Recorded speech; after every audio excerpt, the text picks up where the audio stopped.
এটা হচ্ছে cardiac impression. এখানে হচ্ছে এই জায়গায় হচ্ছে impression for the inferior vena cava, এখানে impression for the superior vena CAVA.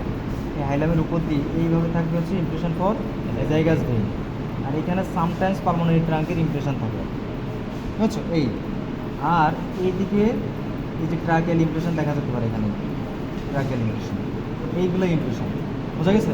জি। আচ্ছা, আর এই হাইলামের সামনে দিয়ে পাস করে, এখান দিয়ে পাস করে হচ্ছে ফ্রেনিক নার্ভ, আর পিছন দিয়ে পাস করে ভ্যাগাস নার্ভ। এটা হচ্ছে লেফট নার্ভ। এইটা হচ্ছে এই যে কার্ডিয়াক ইমপ্রেশন। কার্ডিয়াক ইমপ্রেশনের পরে এখানে ইমপ্রেশন পরে অ্যাসেন্ডিং অ্যাওর্টা, তারপরে এই হচ্ছে আর্স অফ অ্যাওর্টা, আর এই যে হাইলামের ঠিক পিছন দিয়ে এভাবে নেমে আসবে, এটা হচ্ছে ডিসেন্ডিং অ্যাওর্টা, তাই না? আর ডিসেন্ডিং অ্যাওর্টার পিছনেই পুরো অল দ্য ওয়ে এই পুরো জায়গা জুড়ে থাকবে ইসোফেজিয়াল ইমপ্রেশন।